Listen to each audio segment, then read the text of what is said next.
perhaps it would be better to speak about, Sheikh Rais Ibn Sina's concept of God a bit, because there have been Salafis and there have been certain other Muslims who don't share our views or who have a different line of thinking, different from ours or different from the philosophers, and they have a different conception of the divine.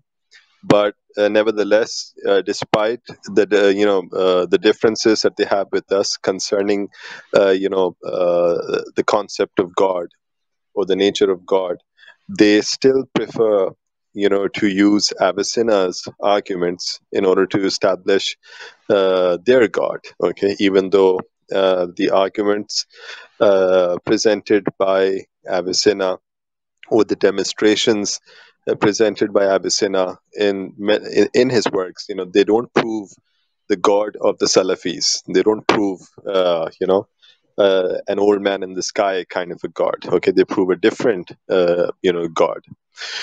So for Avicenna, it's simple. I mean, I'm sure everyone is aware of the argument from contingency. So, but obviously, when we are talking about Avicenna's concept of God, so we can't talk about his concept of God without mentioning or without speaking about the argument of contingency in some sense or manner. So, for Avicenna, if something exists, it is either necessary in itself with respect to existence, or it is contingent in itself with respect to existence.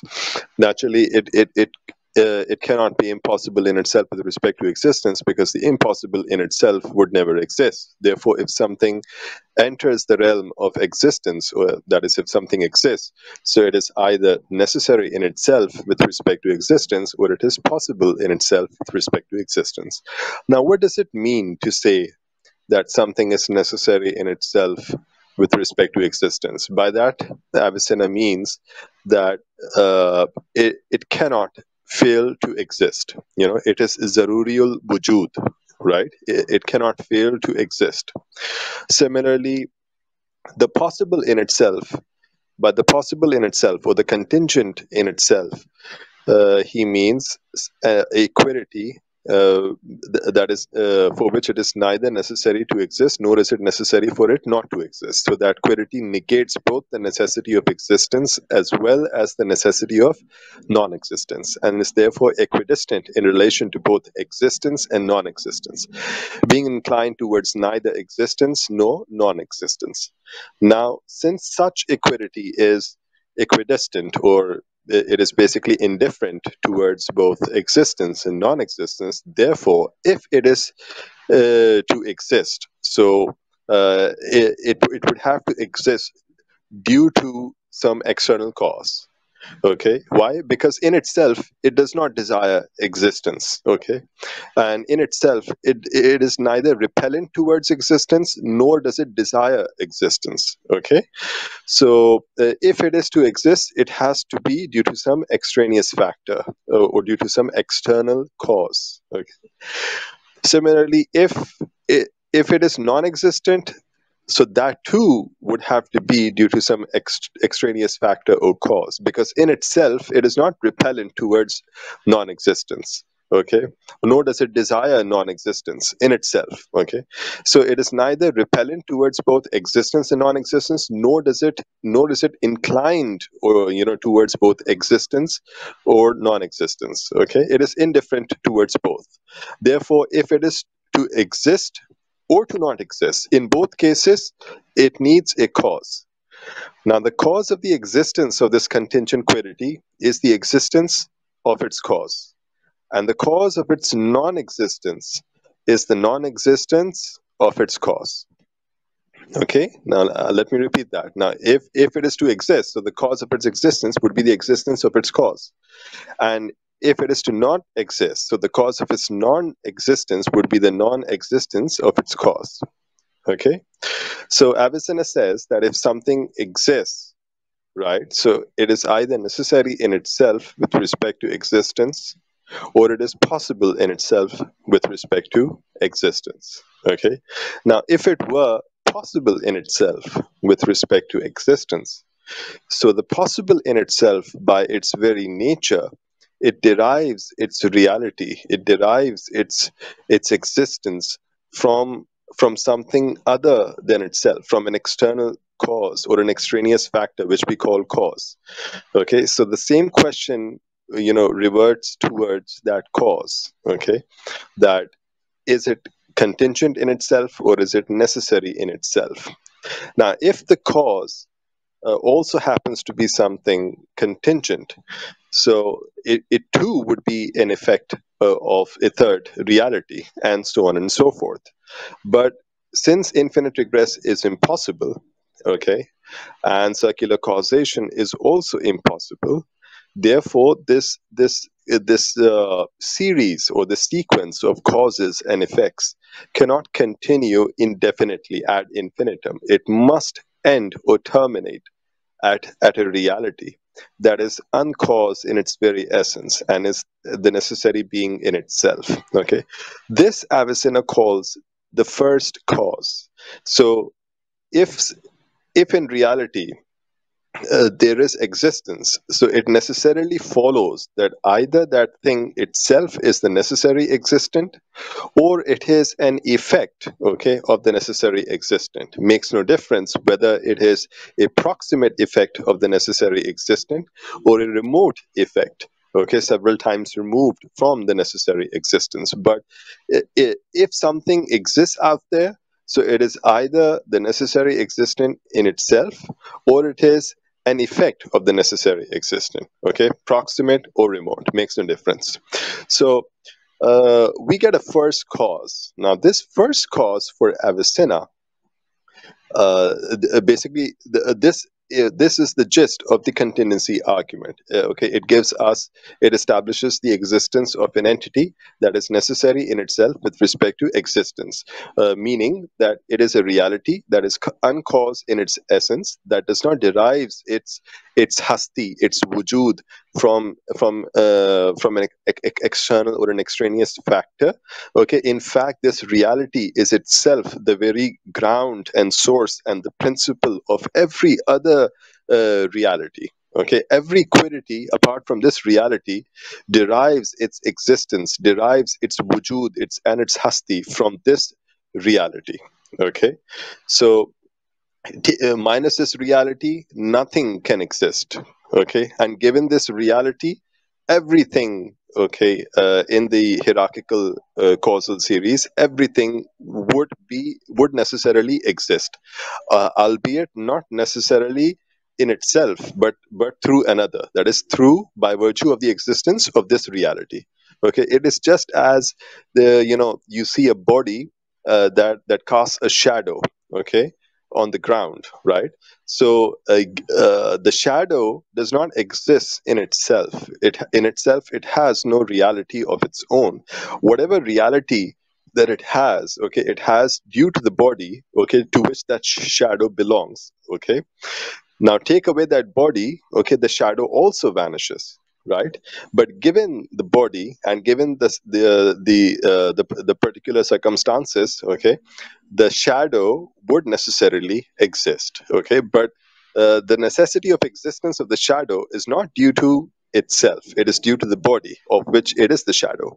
Similarly, the cosmos, the world, is as the shadow of the divine, and the cosmos exists necessarily, but this necessity of existence of the cosmos is not an intrinsic or an essential necessity. It is a derivative necessity that it derives from the first cause or the necessary being in itself. Now, once we have established the existence of a being that is necessary in itself with respect to existence, Avicenna then, starts to talk about the attributes, the various properties, or the nature of the necessary being. So, for Avicenna, the necessary being must be absolutely self-sufficient. Okay, because if the necessary being were not self-sufficient, in itself, so it would be dependent upon another. Okay, and dependence in any respect, okay, whether it be for existence or for perfection or for anything, dependence in any respect implies delimitation, okay, because that which is dependent because it is ontologically delimited in a certain sense. So if the necessary being in itself were dependent upon another in a certain respect, so it would be delimited, okay, and delimitation entails essential contingency, because that is what essential contingency is. It is delimitation, okay. So that, and that entails a contradiction, because we are saying that the first cause is necessary in itself, and that which is necessary in itself cannot simultaneously be contingent in itself, okay. But if someone were to say that the necessary in itself were dependent in a certain sense, or in a certain respect upon another, so that is precisely what he's saying, that the necessary in itself is simultaneously dependent and therefore delimited, and hence consequently essentially contingent, and that is obviously a contradiction, and that therefore cannot be true. Therefore, the necessary being must be absolutely self-sufficient, okay. And if the necessary being has to be a self-sufficient reality, and if the necessary being has to be an entity that is absolutely independent and completely devoid of ihtiyaj, or dependence in every respect, then the necessary being must be completely devoid of composition and plurality in every respect. He has to be absolutely simple. Okay. Why? Because if the necessary being were a composite of parts or a plurality of aspects, so that would render the necessary being dependent upon the parts that constitute its reality, or the different, or dependent upon the different aspects that together constitute its reality. And once again, dependence entails essential contingency and is contrary to essential necessity, and the necessary being cannot be essentially contingent, since he is the necessary being in itself.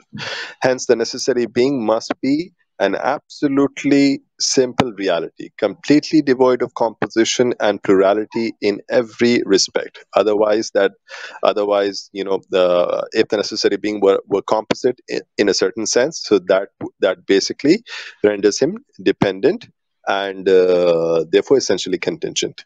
And if he were essentially contingent, he would itself be the effect of some other cause, okay, and then that cause, and not the necessary being, would be the first cause, or the very foundation and ground of all reality, or the source or and principle of all existence. But we are saying that the necessary being is the source and principle of all existence. So therefore, if the necessary being has to be the source and principle of all reality, so it cannot be a composite of parts, because if it were a composite of parts, so the parts are always prior to the whole, okay, that derives its reality through the combination of these parts, okay, and that which is prior cannot be the effect of that which is posterior. Therefore, if the necessary being, if the divine essence were a composite of parts, so the parts would be prior to the whole, okay, and that which is prior cannot be the effect of that which is posterior, okay. But the necessary being is the first cause, and it is the principle of all reality, okay. So if it is the first cause and the principle of all reality, so it is also the source and the principle from which the parts constituting the essence of the necessary being themselves derive their reality. But this entails circular causation, okay, and is impossible. So therefore, the necessary being, if it is to be the very ground and foundation and principle and the ultimate source of all reality, then it has to be absolutely simple and completely devoid of composition and plurality in every respect, right? Now, if the necessary being were such a reality, so the attributes of the necessary being, such as life, knowledge, power, will, Okay, all these attributes, they cannot be distinct parts of the divine essence. It is not true to say that somehow it is a combination of these attributes that together constitute the divine essence. Okay, nor is it true to say that the divine essence is a different reality, and the attributes of the divine are somehow associated or connected with the divine essence, and the divine is knowledgeable through his attribute of power, or he is powerful through the association with itself of the attribute of power, or he derives life through another reality called the attribute of life. Okay, it is not appropriate to speak of the absolutely self-sufficient necessary being in such terms. Why? Because when we say uh, I've already discussed the impossibility of the first scenario, that is, a combination of these attributes constitutes the divine essence. So I've already discussed that why is this position untenable? It is inappropriate and false because it entails, the necessary being a composite of distinct parts. Okay, and that implies dependence and essential contingency, and is therefore inaccurate.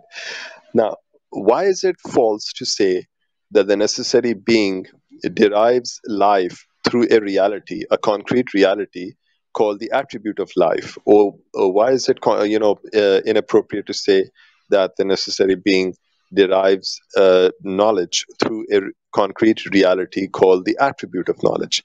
It is inappropriate to say to hold such views. Why? Because as stated earlier, the necessary being must be absolutely self sufficient. But if one were to posit that the necessary being is knowledgeable through a distinct concrete reality called the attribute of knowledge, or is alive through a distinct concrete reality called the attribute of life, right, and so on and so forth, so he is basically rendering the divine essence dependent for his perfections upon something other than its own essence and reality. Okay, and that is once again contrary to the notion of divine absolute divine self-sufficiency. Okay, because you're rendering God dependent upon something other than his own essence for his own perfections. Okay, then moreover, according to the philosophers, everything that exists, save the necessary being, is contingent in itself. So, if the attributes, if the divine attributes were distinct realities other than the divine essence, so they too would be contingent in themselves. Okay, or alternatively, they would have to be necessary in themselves. Okay, because that which exists is either contingent in itself with respect to existence, or it is necessary in itself with respect to existence. Therefore, if the divine attributes were to exist as distinct concrete realities, okay, distinct from themselves as well as distinct from the divine essence, so they would either be contingent in themselves or they would be necessary in themselves. Now, if they were necessary in themselves, that is, if each and every single divine attribute were necessary in itself with respect to existence, so that implies a plurality of necessary beings. But it is impossible for there to be a plurality of necessary beings. Okay, we would we might discuss why is it impossible for there to be a plurality of necessary beings later on, but let us take this for granted, yeah, at the moment. So, to say that every single attribute of the divine is necessary in itself, that implies a plurality of necessary beings, which is straight off impossible. Okay, so if the attributes, if each and every single attribute is not necessary in itself, then it has to be contingent in itself. But if each and every single attribute were contingent in itself, so that which is contingent is in effect of some cause. So the cause of the attributes is either the divine essence itself or some third reality. Okay, if some third reality were the cause of the attributes of perfection of the divine essence, so that once again renders the divine essence dependent upon another. Okay, and this, once again, is contrary to the notion of absolute divine self-sufficiency. If the divine essence itself were the cause of the divine attributes of perfection, so that which is devoid of a thing cannot give it to another, right?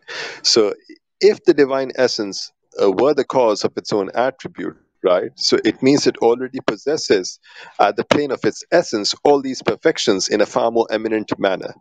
Okay, that is in itself. That is in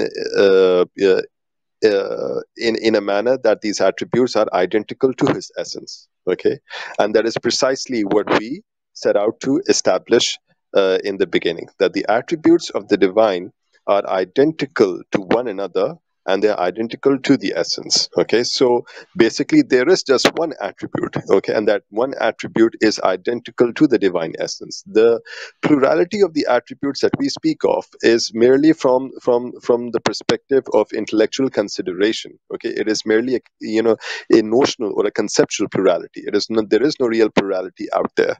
Okay, so there is just one attribute, and that one attribute is identical to the essence. Yeah. So So are the attributes, are they really distinct from each other in the sense that they are conceptually distinct? yes, yes. Conceptually, the attributes are distinct from one another. No doubt. There is no doubt. Because the meaning, obviously, the meaning of life is other than the meaning of power. The meaning of power is other than the meaning of will. And the meaning of will is, it goes like that. So, yes, conceptually, they're distinct. And how do we prove the impossibility of infinite regress? Impossibility of infinite regress. Yes. Now, for Avicenna, and obviously, Sheikh has given a number of arguments to demonstrate the impossibility of infinite regress, and the subsequent philosophers, particularly Akhund Mulla Sadra, Shirazi.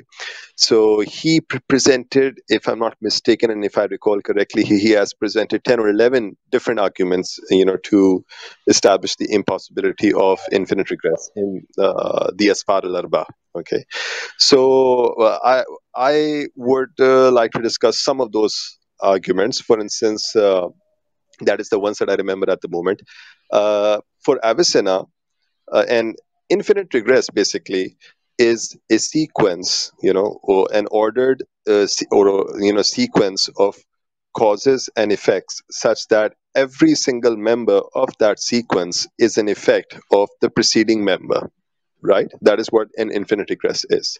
Therefore, you never arrive, or you never reach a member that is not an effect of some other member, prior to it in the series, right? So if you look at it, so Avicenna, he states that the infinite regress, the sequence of causes and effects, is basically a composite. Okay, it is a composite of distinct parts, each and every single part of which is an effect of a member, of its prior members or preceding members, right?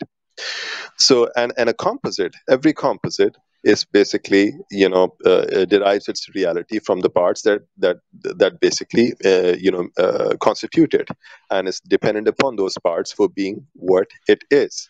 And dependence entails contingency. So the series as a whole, okay, this infinite series as a whole would be essentially contingent, since it is a composite of these individual distinct parts. Okay, and since therefore the series as a whole would also be contingent, and it would be dependent for its reality upon an uncaused cause, because naturally we have already presupposed an infinite series. So this is one of the arguments. Okay, the second argument is, now, although there is a counter to this argument, the counter, is often presented as that this composite is basically an etabari composite. Okay, it is not a real composite. Okay, so how does it prove that the composite itself has to be contingent? So the response from the philosophers to this objection is that an etabari composite does not have any distinct properties of its own. It exhibits or shows the same attributes or properties as those of its the parts constituting it. Therefore, if this infinite causal sequence, okay, if it is an etabari composite, so its properties would be the same as those of its parts. Okay, and if the parts, therefore, if the parts are contingent, so the composite would also be contingent, and hence it would be dependent for the derivation of its reality upon an external cause. Now, this cause itself cannot be uncaused because if we have already presupposed, an infinite series. So this was the first argument, and an objection related to it, and a counter to that objection. The second argument which Avicenna presents is like, he says that you can imagine a causal series of three members, A, B, and C, where A is a pure cause, okay, that is not the effect of another, and C is a pure effect which is not the cause of another, and B the is an intermediate member that has the attributes of both a cause and an effect, because it is the effect of A, but it is the cause of C. Okay, now Avicenna states that C could not exist without B, and B could not exist without A. So take away A, both B and C become non-existent. So if B and C were to exist, so A would have to exist first. Therefore, A is more worthy of existence than both B and C. Okay, because if B and C were to exist, then A would have to exist first. Okay, because both B and C derive their reality or their existence from A. Okay, B does it in a proximate manner, whereas B, that is in a remote manner. So A is the cause of the existence of both B as well as C. It is the proximate cause of B and the remote cause of C. Okay, so Avicenna states that it makes no difference whether the intermediate member is one or many. Okay, and if many, so whether they are finite or infinite, makes no difference. Okay, the attributes of that intermediate member would remain the same. That is, B cannot exist without an uncaused first cause, which is A. So it makes no difference whether the intermediate members are one or many, and if many, whether finite or infinite, they cannot exist unless and until we first presuppose A, that is a first cause that is uncaused in its very essence. Okay, that does not derive its reality from another. Okay, so this was the second argument that he presents. And then there is a very interesting argument, an argument that I find particularly very interesting, presented by Ayatollah Jawadi Amuli in a very brilliant book of his, that discusses the various arguments that have been put forth by different, philosophers, both Western as well as Islamic philosophers. Called, it has been translated into English. It's called Commentary on Theistic Arguments. In Persian, it's called Tabaine Barahine Ithbat Khuda, something like that. If I recall it, the name correctly. So Ayatollah Jawadi Amuli states that if something exists and that which exists is contingent, right? So naturally, that which is contingent is an effect of some cause. Now, the cause of this contingent, the same question would be directed towards the cause, that whether it is necessary or contingent. Now, but then he says that this cause cannot be anything contingent. Why? Because uh, th- one a pauper cannot enrich another pauper. You know, that which is devoid of a perfection or a thing cannot bestow it upon another. So that which is essentially contingent, is basically in itself, it is devoid of existence. So since it is devoid of existence in itself, it cannot existentiate another contingent. Okay, therefore the cause of the contingent, the first contingent, has to be something essentially necessary. Otherwise, that contingent could have never existed. So this is the third argument, and then there is another fourth argument, a very interesting mathematical one. I'm sure you guys must have studied it, or read it somewhere in one of the primary texts. It's like I'm not sure whether I would be able to present it properly if or that if I remember it, absolutely completely. But I can at least try, make an effort. Uh, Let us suppose you have an infinite series, an infinite causal series. So now let us imagine another infinite causal series parallel to this one, but the second series is 5 members short, or say 10 members short than the first one. Okay, but both series are, let us assume them to be infinite. Now, okay, now if we end up, having a member from the first series for every member of the second series, which is 10 members short. So that is a contradiction, because we have already said that the second series is 10 members shorter than the first series. Okay, so there cannot be a member in the first series for every member of the second series.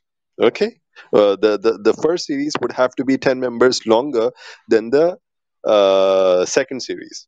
Okay, and if that is true, and obviously it has to be that way, then it means that the first series exceeds the second series by a finite amount. Okay, but that which exceeds another by a finite amount is itself also finite. Therefore, there can be no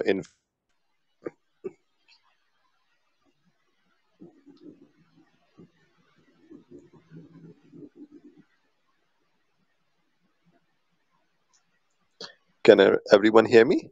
Yes, yes. Yeah, yeah. I've concluded. I've concluded. Okay. And what exact now? Can you please tell us a little bit about what other schools believe in? For example, Ashari, Maturidi, Asariya, starting from the Atharis, because they have been very active in Yeah, yeah, trying yeah. to. They have been. Yeah. So what Yeah, yeah. exactly is our difference with them, and what do they claim about the existence of God? Yeah, well, I mean, like all that I have discussed so far, so that is in complete contrast and absolutely different from what they believe in, because naturally, for them, God is not an absolutely simple reality. For them it is possible for God, for something to be the first cause, or for something to be God and yet be composite, okay, or a plurality of aspects. So they don't find it ridiculous, or they do not find it absurd to believe in the existence of a deity that consists of parts, or that is a whole, okay, constituted by distinct parts. They don't find this idea absurd in any way whatsoever. They say that yes, so what? I mean, like God is a composite of parts, or God is a plurality of aspects. It makes no difference. So for them, divine unity, or the doctrine of divine unity, or Tawheed, is merely lip service. I mean, from our perspective, okay, the way we see it, okay, the way we see it, they do not really believe in Tawheed, or the Ahadiyya of the divine. Naturally, without Ahadiyya, Wahdaniya is not possible, okay? Because Ahadiyya is when you take into consideration the divine essence together with all his names and attributes, but in such a manner that those names and attributes are identical to one another as well as to the essence. Okay, so ahadiyya is to believe that the divine essence is completely devoid of composition and plurality in every respect. Okay, so God is ahad. Okay, which means that ahadiyya is, as I just explained, it is when you take into consideration the divine essence together with all its names and attributes, albeit in such a manner that those names and attributes are identical to one another as well as to the divine essence.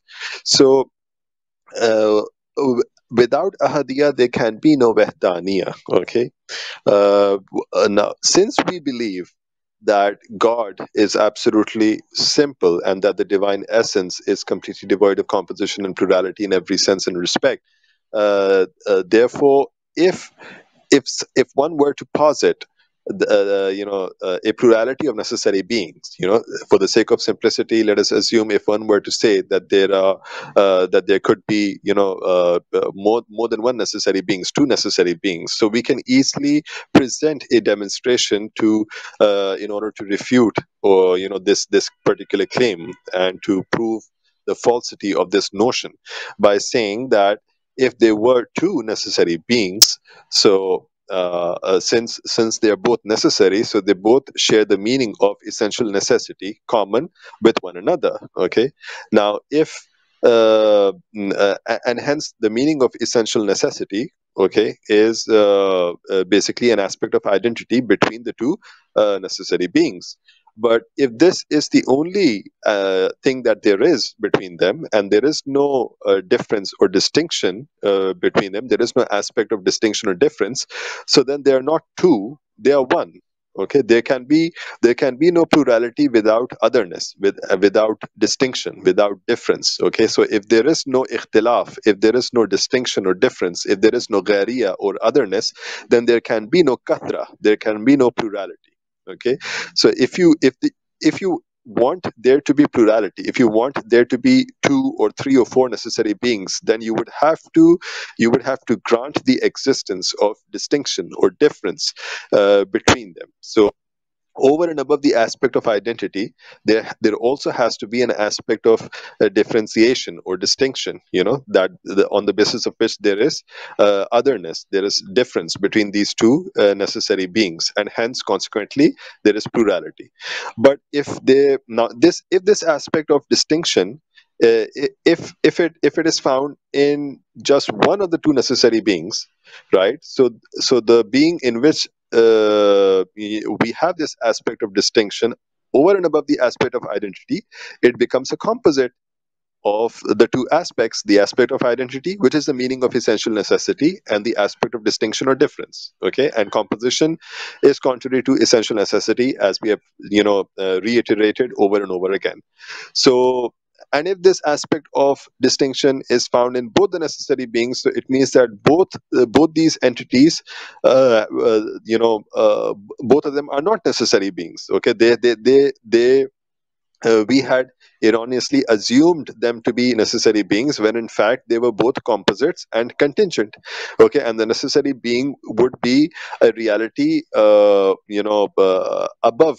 these two beings. Okay, so but the only way it were possible for us to demonstrate the impossibility of the plurality of necessary beings was uh, because of the doctrine of divine simplicity. Why? Because we had presupposed that God was ahad. Okay, that is completely devoid of composition and plurality. But if we do not accept this notion of absolute divine simplicity, then it is not possible for us to demonstrate, I mean rationally demonstrate, the impossibility of a plurality of necessary beings. Okay, so yeah, that is how it is. So they don't believe that the divine essence is absolutely simple. They don't believe that, in the same notion of ahadiyya as we believe in. So their concept of tawheed is radically different from our notion, our understanding of tawheed. Okay, for us tawheed is tawheed in the true sense. Okay, by tawheed we mean that, the divine essence it must be completely, above composition and plurality in every sense, every kind of composition. Okay, so he cannot be an intellectual composite of quiddity and existence, nor can he be a logical composite of genus and essential differentia, nor can he be a metaphysical composite of matter and form, which is called hylomorphism, nor can he be a composite of physical parts, okay, such as a body, okay, a material body, nor can he have temporal parts. Okay, so for us, the divine essence, when we say he is absolutely simple, so by that we mean that he is completely devoid of all these different layers and levels of composition. Moreover, they also, for them, the attributes of God are distinct from one another as well as from the divine essence. So, for the Asharis or the Maturdis, and even for the Salafis, God is all knowing. Okay, they do believe that God is all knowing, but for them, God is all knowing through a reality which they call the attribute of knowledge, okay, or the Siffat ilm, right? And the Siffat ilm is a distinct reality, a reality distinct from the divine essence, and it is associated or attached to the divine essence, and it is through the association or attachment with itself of this attribute that the divine essence, is all knowing. So basically, they render God dependent for his perfections upon these, these seven mother attributes, basically. So that is this view or this notion is reprehensible, to us. Okay, because for them for them, these attributes are غير مجهول. I mean, they are uncreated, they are uncaused. Okay, but the problem with this view or this notion is that once you grant that anything apart from or anything save the necessary being is uncreated and uncaused, so what you're trying to say is that that particular reality is necessary in itself with respect to existence. Because whatever exists is either contingent in itself with respect to existence, or it is necessary in itself with respect to existence. It cannot be both, nor is it possible for it to be neither. Okay, so ijtima naqidan is also impossible, and irtifa naqidan is also impossible. I mean, it is not possible to say that there is a reality apart from the necessary being that is both necessary in itself with respect to existence as well as contingent in itself with respect to existence. Nor is it possible to say that there is this reality apart from the necessary being that is neither necessary in itself with respect to existence, nor is it contingent in itself with respect to existence. No, both these possibilities or notions are reprehensible. They are false. If something exists, it is either necessary in itself with respect to existence, or it is contingent in itself with respect to existence. Therefore, if the attributes exist, so they are either necessary or they are contingent. Okay. Now, for the Asharis and the Maturidis and the others, other Muslims, they for them these attributes are uncreated, they are uncaused. Now we find that absolutely ridiculous, and at the same time they say they admit, they acknowledge the fact that these attributes are not necessary in themselves with respect to existence. But that is a clear contradiction, in terms, because how can you say that there is something that is uncreated and uncaused, but yet you're not willing to accept that it is necessary in itself with respect to existence? Okay, so this is not possible. Okay, now if they are so they say that the attributes are uncreated, okay, and they are not contingent, right? But obviously, everything contingent is created, but for the Asharis and the Maturidis, the attributes are uncreated, so they are not contingent. Well, if they're not contingent, so then the implication is that the attributes are necessary in themselves. I'm saying implication because they don't say that the attributes are necessary in themselves with respect to existence, but that is a logical entailment of their denial of the attributes being uncreated and uncaused. Okay, so the logical entailment of the denial of the attributes being uncreated or uncaused is that the attributes are necessary in themselves with respect to existence, and this implies a plurality of necessary beings, which is obviously a polytheism, and it is contrary to the notion of or the doctrine of divine unity.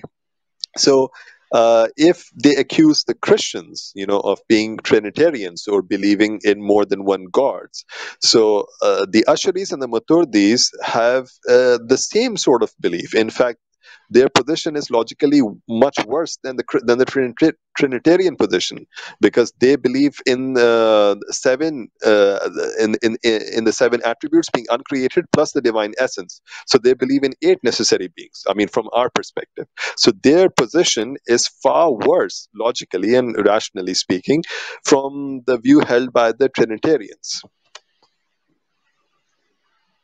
Yeah. And There's this one question that they keep on asking, that is, how do you even define part at the first place? Because these Thamians, they have been describing parts as something that is detachable. So if something is not detachable from a particular reality, then it cannot be the Yeah. part of that reality. So how do philosophers define what a part is? Yeah, that's a very interesting question, and I have addressed this particular notion earlier as well, a number of times. See, the thing is that from the perspective of the philosophers, it makes no difference whatsoever. Whether the parts that constitute the divine essence, that is, if we assume that the divine essence were a composite of parts or a plurality of aspects, so it makes no difference whatsoever from our perspective that the parts are detachable or attachable or separable or inseparable, as long as they are willing to to admit that the necessary being is a composite of parts. As long as they are willing to admit that, okay, and as long as this is their doctrine or view, so we that is all that we need to prove that according to them, God, I mean, from our perspective, is a composite of parts and is therefore dependent upon those parts for the constitution of its reality. It makes no difference whether the parts are separable or inseparable. That is not what we are talking about. Okay, the parts, we are willing to grant them that the parts are inseparable since eternity. But how is that going to alter the fact that the necessary being is basically a combination of these parts, or is basically a composite of these parts and is therefore dependent upon them? So okay, so it makes no difference whatsoever. From our perspective, we are willing to grant them this thing. And there's one more question that they often ask when we say that all the attributes are identical to each other. They Yeah. say that, oh, then is God's mercy same as God's anger? This is ridiculous. It's a ridiculous question. Why? Because look, the attribute the attribute of God, okay, his mercy, his anger, the attributes of beauty and the attributes of majesty, the sifat jalal and the sifat jamal, these are they manifest themselves differently depending upon the contingent locus, which is the recipient of the divine theophanies. you know so if, for instance, there is a saint. Okay, I'm just giving a very crude example, just to explain. So if there is a saint, okay, so and he is extremely pious, he's very righteous, he does a lot of godly works and all that. So his acts are basically God's attribute of beauty manifesting itself through him. Similarly, if there is a robber or a thief, okay, and he does wrong with people, so this is God's attributes of majesty manifesting itself through this robber or thief. So it is the plurality of the different subjects or the different locuses, okay, that basically because of which the distinction or the difference in manifestation occurs. For instance, you just take one example. This saint, okay, or this thief or this robber, so subsequently, after a few days or a few years, he reforms himself and he becomes a better person, right? So now he has become a locus of God's attributes of beauty, where first he was a locus of God's attribute of his qahr and ghazab and and all that. So the change in the locus brings about the change in the manifestation of the attributes. So one more question that they ask is, like for us, for humans, obviously knowledge and power are two separate and different identities. So if you start saying that they are one in God, right? Then doesn't it take away the meaning itself from these words? Because the very way that we understand the meaning of these words is in a certain way with negation to each other. So Yeah. if you are combining them, then aren't you taking the meaning of the very word away from each other? No, we're not, because, like, as you said, that it is the limitation of the human mind. It understands that one single attribute differently. Okay, so when we say God's the attributes of perfection. So by that we mean something. We do not mean something inherent and abstract. We mean something subsistent and concrete. So by attributes, when we use the term attributes, so by that we mean perfections, ontological perfections, existential perfections. Kamalate wujud. Okay, kamalate wujudiya. Right. So that is all that we mean. So we don't use the term attribute in the same sense as we use the term attributes for humans. Like for humans, we use the term attributes in the sense of properties as something inherent and abstract. But when we use the term attribute in relation to God, we use this term to mean something subsistent and concrete, and something which denotes ontological perfections.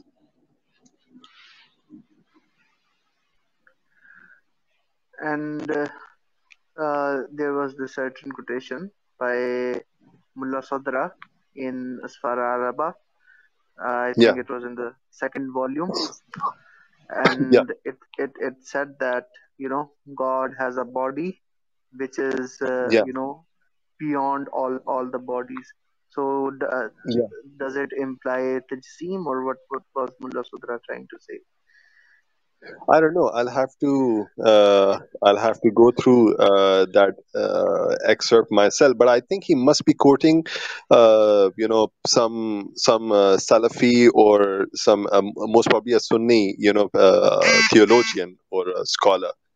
He's not talking about his own view, obviously, because we know that Mulla Sadra or the Imami, scholars and philosophers, they don't they're not anthropomorphists, so they don't believe that God has a body or that God is corporeal in any sense or manner. So yeah, so he must be. I think he's talking about. Uh, he's probably trying to represent the view of some other scholar. Right. This is the question Momin Baba actually wanted to ask. So I asked Yeah. on his regard. So if someone else has any questions, they can. Oh yeah, S1 Bhai had a question. He was saying that can you please talk about the views of Mu'tazila as well, because we have not talked about them. Why do we disagree with Mu'tazila? Mu'tazila, we don't disagree on many issues with them, but yes, we do disagree on. We do have certain disagreements. For instance, when it comes to the divine attributes, the philosophers agree with the Mu'tazila in that the attributes are God does not have attributes, distinct attributes, okay, or distinct concrete attributes distinct from its own essence. So we agree with the Mu'tazila this far. But for the Mu'tazila, God has no attributes altogether. Okay, so they believe that he has the traces of the attributes but not the attributes themselves. Okay, that is what they say. So whereas the philosophers, for the philosophers, God has attributes, okay, real attributes, and those attributes are identical to the divine essence. Okay, but yes, God does not have any real attributes distinct from his essence. Okay, that is what the philosophers believe in. Similarly, there are certain other differences as well. So, for instance, both the Mu'tazila, like the Ashaira and the Maturidis, they believe in the temporal origination of the world or the cosmos. Okay, the philosophers do not believe that the cosmos is temporally originated, and I'm sure by now it has become obvious, okay, through the recent discoveries in science and astronomy, that all evidence suggests that the cosmos did not emerge from the Big Bang, because the Big Bang itself it is not a creation ex nihilo. It is creation from something. There is already something from which the Big Bang occurs. There is singularity. So there is no creation ex nihilo. So one cannot use the Big Bang for proving the temporal origination of the world. So the Mu'tazila believe that the cosmos is hadis, that is hadis al-zamani, and the philosophers don't believe in that. Okay, so for them the cosmos is eternal. Okay, it is temporally eternal, albeit not eternal in itself, but eternal through another, that is the necessary being. So and then there are certain other differences. So yeah. One more thing that brother recently did appear on, he was saying that it is kufr if you believe that everything is necessitated for another. Basically, if you believe in necessitarianism, or if you believe Yeah. that God couldn't have done otherwise. So, Yeah, yeah. how do we defend necessitarianism? Well, the thing is, the thing is that why does he think that it is wrong to believe in necessitarianism? Why? What is his argument for that? I mean, he must have an argument, right? So what is his reason for saying this? It goes against Quran and Sunnah.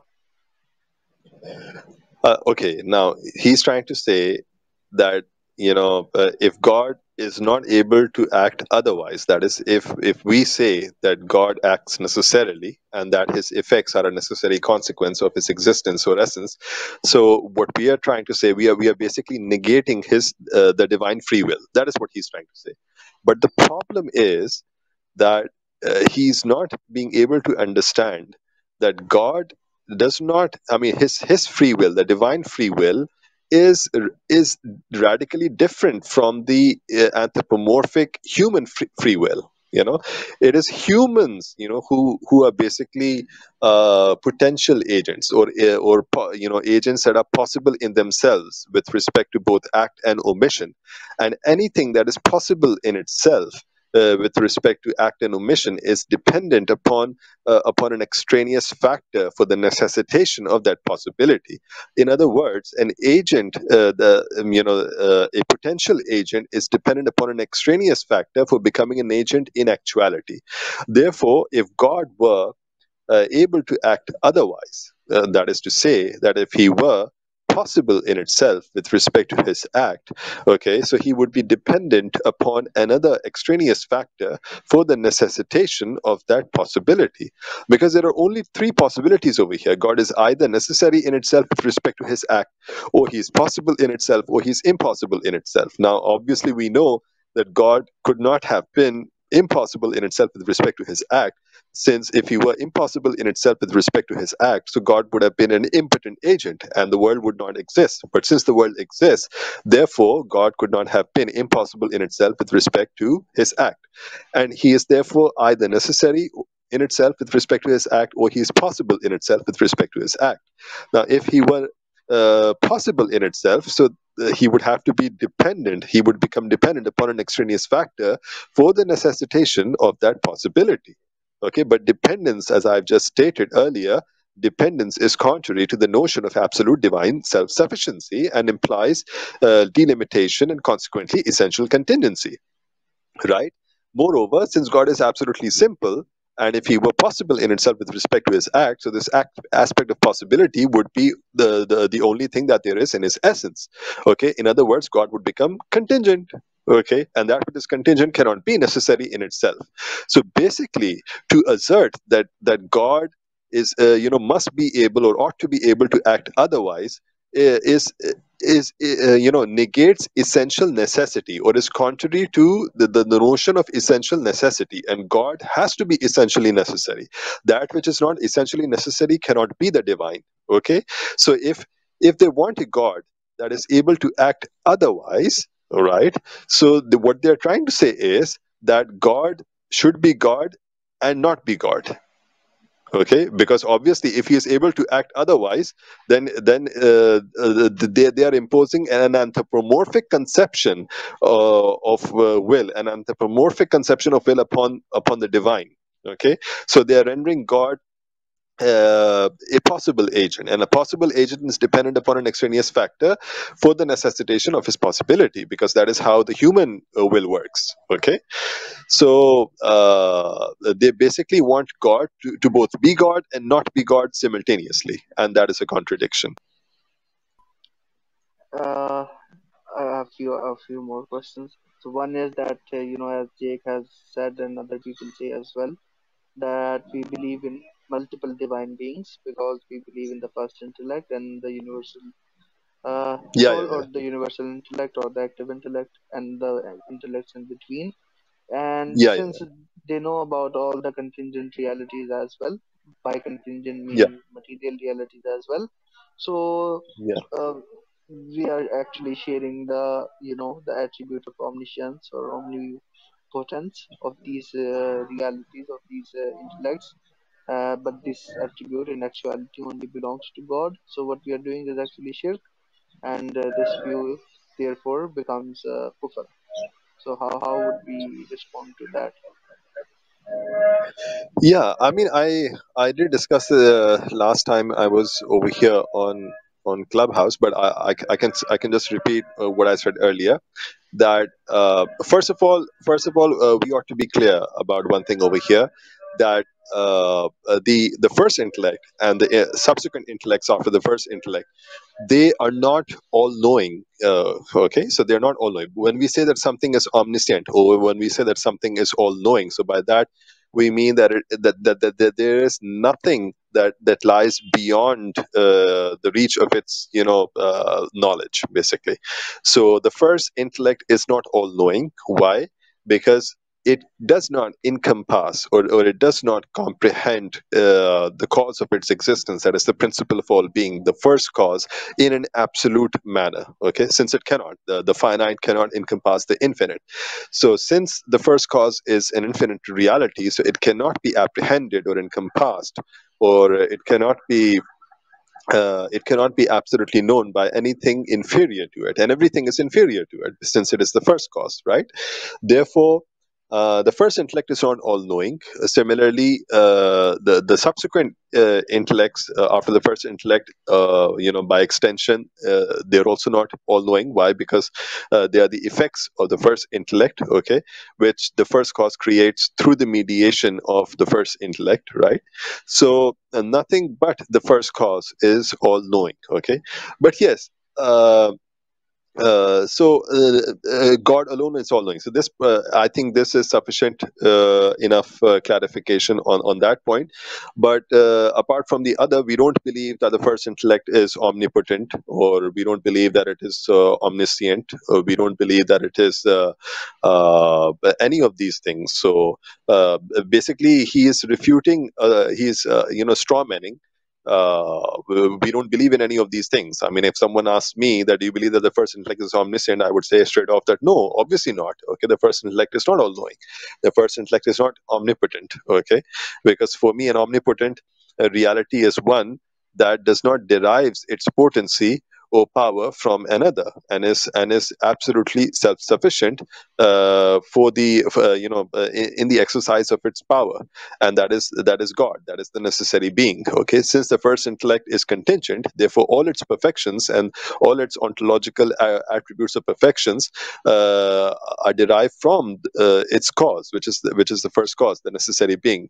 Okay, so I think this to believe in the contingency of the first intellect, and to believe in the contingency of the intellects subsequent to the first intellect, is sufficient to dispel any doubts or any objections, regarding their divinity. When we say that the first intellect is contingent in itself, so that means that all its perfections are derived from the necessary being. And often they, even though of course Salafis, they do not care about Ibn Arabi, but like some other Sunnis do, who respect him, such as Deobandis and Brailwis. So is it Yeah, yeah. true? And there's a discussion about whether Ibn Arabi is an Ashari, or he has a different school. So what is your opinion about him? Is his views the same as philosophers, or is it more in line with the Ashari view? No, obviously. I mean, like, no. Ibn Arabi was a Sunni. I don't think there ought to be any doubt in that particular respect. So he was definitely a Sunni. But his views were not shared by. I mean, his views were obviously radically different from the Asharis and the Maturidis and the Salafis, obviously. Because Ibn Arabi's metaphysics is far more intricate and far more complex and sophisticated as compared to the simple-minded Ashari and Maturidi and Salafi teachings. So Ibn Arabi and his disciples, the entire Akbarian school, it is very rich. They have a very rich and a very potent metaphysical system, and I think uh, it has it is almost identical to the philosophers. It's just that the Akbarians, you rely upon mystical intuition and religious experience, that is intuitive experience, the kashf and shahud for their knowledge. Okay.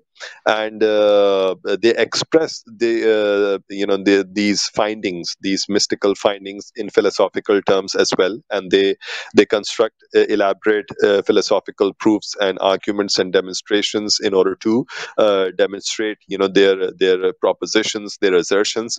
So whatever they say, it is it is identical to what the philosophers have said. I mean, one can easily read in this regard. Maulana Abdul Rahman Jami's has a very brilliant work called Durr al Fakhira. So Durr al Fakhira is a work in which he discusses the doctrines of the philosophers, the Sufis, and the Asharis. By the Sufis over here, he means the Akbarians. Okay.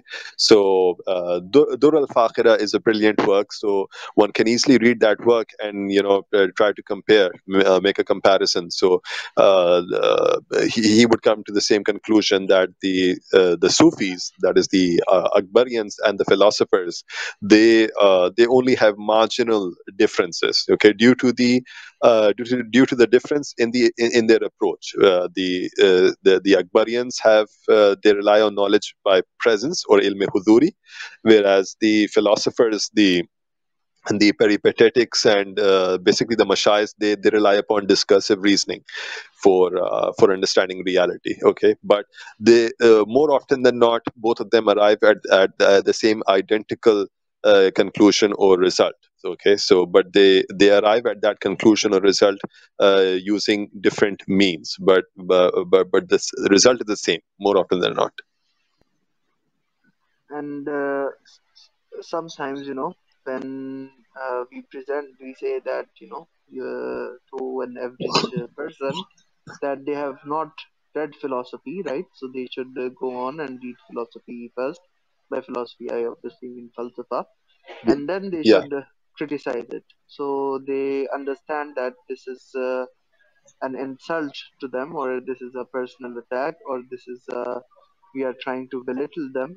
So, how important is it to actually read primary sources of the philosophers before refuting them, or is it not important? No, obviously. I mean, like, I don't think. I think they should look at it with an open mind. I don't think it's an insult to them. Okay. Obviously, I mean, if they are going to object to the opinions and the views and the doctrines of the philosophers, and if they are going to have a difference of opinion with the philosophers, so naturally, in an academic setting, you cannot simply get away by saying no, I disagree with it. Okay, or no, I don't find this view coherent. Okay, no, you can't be allowed, or you can't be excused just by making this statement. No, I mean, you would have to demonstrate in a rational and a logical manner.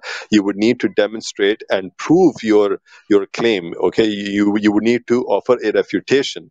Okay, you can't simply be allowed to say that no, I disagree with it, and then leave the room. No, that is not how things. I mean, obviously you can't do that, but that won't be an academic approach, basically, or an academic attitude. Okay, that is not how academics or scholars or work. That is not how things are done in an academic environment.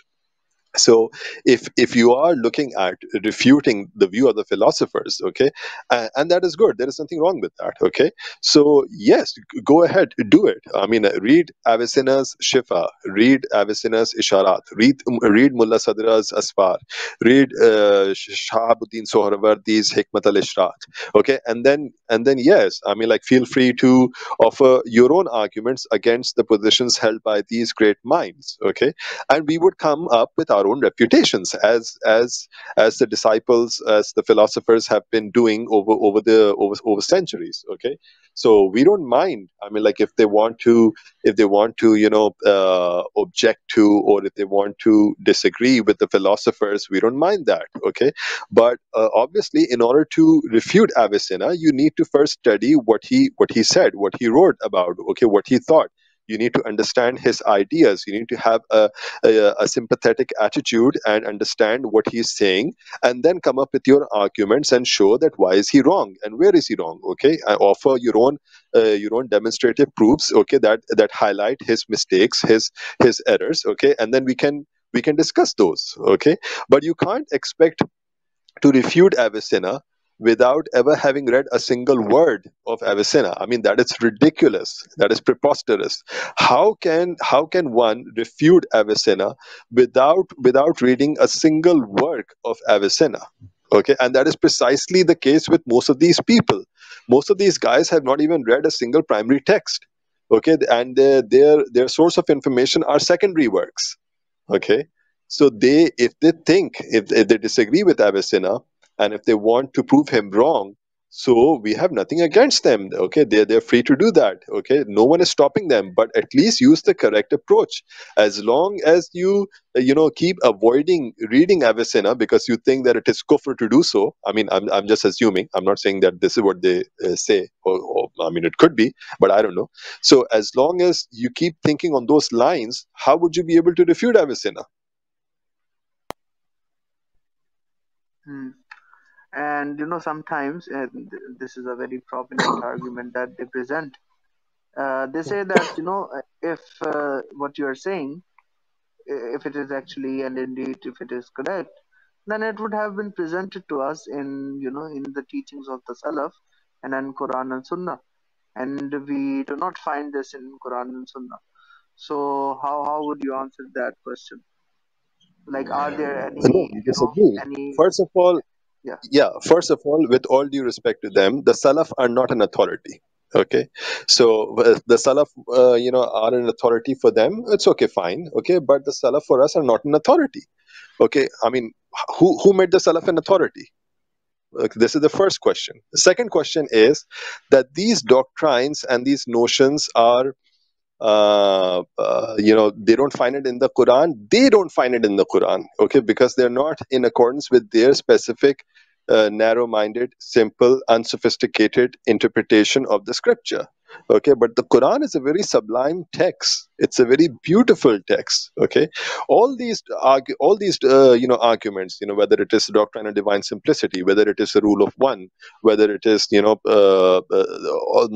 of the other concepts and notions, they can all be found in the Quran. Okay, but what we are saying is something else. We're saying even if they were not in the Quran, even that does not invalidate these arguments. Okay, because it is, at the end of the day, it is the rational coherence of a notion that basically determines whether that notion is valid or invalid. Okay, if a notion is rationally coherent, if it is sound, if it is then it ought to be perfectly acceptable. Okay, even if it is not in the Quran, so what? Okay, so what? I mean, like, the theory of relativity is not in the Quran, right? The theory of relativity, okay, is not in the Quran.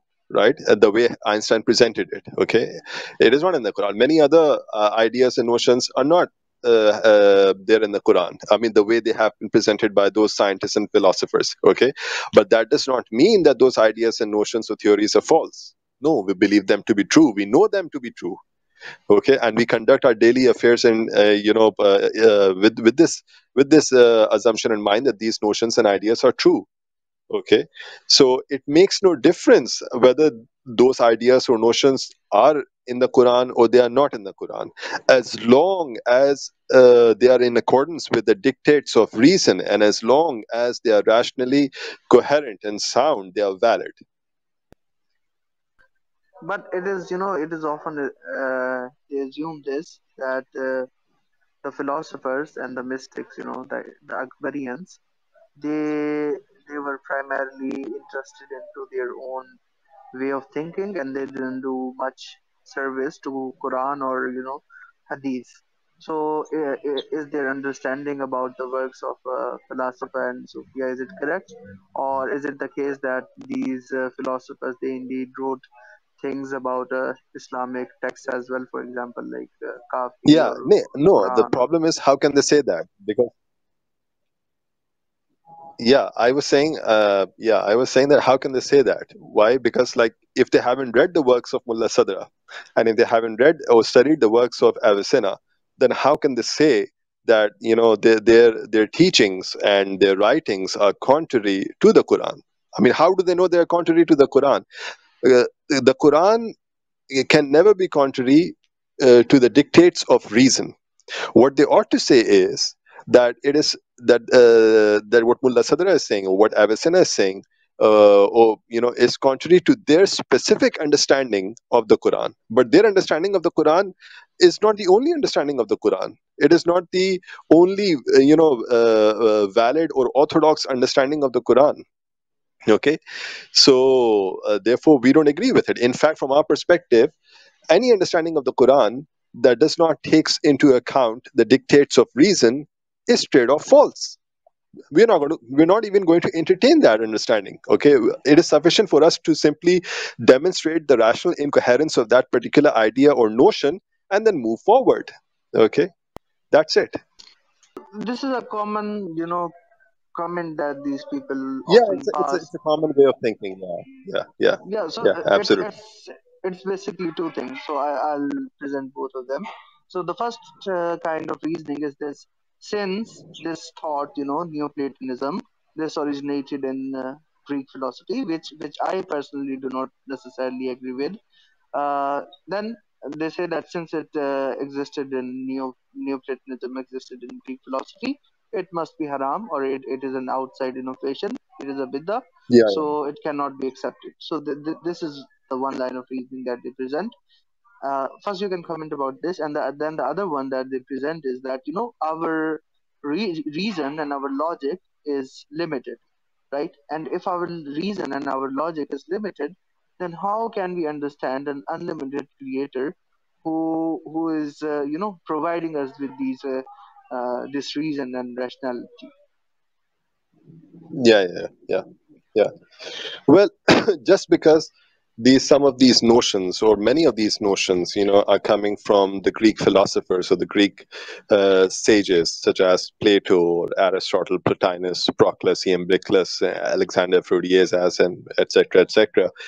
That does not, by default, or that does not necessarily mean that these ideas, they become false. Why? Just because their source happens to be a Greek sage or a Greek philosopher, and not some, not some, a Bedouin sitting in a tent and having a turban over his head. I mean, come on. I mean, one should look at the arguments for what they really are worth. I mean, like, if you have an idea coming from Aristotle, so I'm not saying that just because it is coming from Aristotle, so it necessarily has to be true. No, I'm not saying that. What I'm saying is that we can assess, we can evaluate all such arguments using reason. Okay, and verify and determine whether those views or those notions are true or false, and reject the false ones, accept the true ones. That's it. Okay, so but how can you say that something coming from Aristotle is by default false? How can you say that? And something coming from the likes of Ghazali or Razi or Taftazani is necessarily true? No, obviously not. Okay, I mean, much of the tahafut of Ghazali is all false. Okay, it's nothing. I mean, he is basically strawmanning the position of the philosophers, and on many occasions he misrepresents the true doctrines and the true notions of the philosophers, either deliberately or because he has been unable to understand those arguments or those doctrines, himself. Okay, so it is either his own incapacity or he is doing it deliberately. Okay, that is from a malicious intent. Okay, so it does not matter whether a certain argument comes from Aristotle or comes from Plotinus. Okay, you should look at the argument. You should look at its rational coherence. If it is rationally coherent, okay, and if it makes sense, right, and if it is reducible to the primary rational axioms or principles, such as the principle of non-contradiction, the law of identity, and the law of excluded middle, then it ought to be accepted. But if it contradicts these rational, the dictates of reason, okay, then it ought to be rejected, regardless of the source of the argument, whether the argument is coming from some Bedouin with a turban over his head, or whether the argument is coming from a Greek sage. Makes no difference. I wanted to ask about your discussion you're having, right? So you presented the one argument, one demonstration, right, which was like Borhana Tatbiq, right, proof of one-to-one correspondence to prove that a whole cannot be made up of discrete infinite parts, right? The infinite regress one? Yes, infinite regress one. So Yeah, you yeah, used the proof yeah. of one-to-one correspondence, right? Yes, that is one of the proofs. Yeah, exactly. But my question is, like, if you hold to it, right? But then this would also apply to temporal parts, right? And the lean, like you accept it like in the hierarchical chain, right? But why not in the linear chain? Yeah. Because the linear chain is also made up of Yes, yes, discrete parts. yes. It's a good question, but when the philosophers say that the infinite regress is impossible, so they lay down or they specify certain conditions, okay, according to which an infinite regress is impossible. So those conditions are that in order for infinite regress to be impossible, the parts that constitute the infinite sequence or the causal series, those parts must be causally ordered or causally structured. That is, there must be a cause and effect relationship between the parts. This is the first condition. The second condition is that the parts must be they must coexist together, okay, in the form of an ordered or structured sequence, okay, and then they must be the series must be the series must be in the ascending order, that is upwards, moving upwards. That is, if we talk about the arc of ascent, the causes saud, okay, so it is impossible in the direction of the ascent, the causes saud, okay, but theoretically speaking, it is not impossible in the cause nuzul, okay, that is the downward moving direction, okay. So they only hold it to be impossible in the hierarchical series, right? And even in the hierarchical series, they hold it to be impossible in the arc of ascent, okay? Not in the arc of descent, right? So this is one condition. As you're talking about, when you talk about a temporal series, so you're talking about matter, you're talking about time, you're talking about motion, you're talking about change, okay? So an infinite regress is not impossible in the linear series. Why? Because the appearance of every subsequent member of that series is conditioned upon the annihilation of the preceding member, okay, and so on and so forth, okay. So there is no reason for it to be impossible, because it's not an actual infinite. It does not represent or constitute an actual infinite. That which is impossible is an actual infinite. Yes. Okay. So you provided two conditions, right? Structured sequence and ascending order, right? And in time, Yeah, in and temporal, coexistence. yes. Coexistence. Coexistence? Is that also a Yeah. condition? Yeah, obviously, that's what I said. You weren't listening? Okay. Yeah, like in the last part, like you mentioned two conditions, and then you said temporal series is of matter, No, no, time, and no. change. And I said it should. There should be tarattub. Okay, there should be the part should be mujtame, right? And it should be in the qas saud, the upwards ascending direction. that's that in my mind, like when I think of it, see, in the temporal Yeah. series also, I think a cause and effect relationship is also established, and it's also like time. If you think of it as discrete parts, then I think we can implement the Borhana tatbiq, sorry, the proof of one-to-one correspondence in temporal parts as well, and it No, we would cannot. render it. Mhm. No, we cannot. And I'll explain why. Look, when the philosophers speak of a cause, an illa, so by that they mean the cause of existence, a cause that through its existence produces the existence of its effect, right? Now, the causes in the physical world, the things, the objects that we call cause, normally human beings call cause, as you're saying, as you're using the term cause for temporal existence. So they are not that is not what the philosophers mean by the term cause, because the temporal causes are not causes of existence. They are preparatory factors and conditions. So the argument does not hold true. But inshallah we can discuss this more. They're called illate mu'idda. For instance, the father produces the son. The father is not the cause of the existence of the son, but only a preparatory factor or condition for the appearance of the son. The cause of the existence of the son are the sublime metaphysical causes. That is what the philosophers are saying. So the understanding has to be correct over here. But we would continue, inshallah. Okay? Inshallah, sure. So as I said, Inshallah. as I understand, you said only the perfect cause is a cause, not a preparatory cause. No, no, no, no, no, no. No, I'm not saying that. The preparatory causes are not causes of existence. The preparatory causes are necessary for bringing into existence the effect. Okay, but they are necessary, but they are not necessary for the continued persistence of the existence of the effect. For instance, the father can die, but the son remains in existence, right? Okay, or if you take the example of a builder, an architect, and his building, so the architect could die after having constructed the building, okay, but the edifice that he has constructed or produced, that remains in place, even though the architect has now he's now dead, okay, he's passed away. So all such causes are causes of motion. They are preparatory factors and conditions. They're called illate mu'idda. They prepare the matter for receiving the form. Okay, they are not causes of existence. The causes of existence are the sublime metaphysical causes, according to the philosophers. That if we are going by the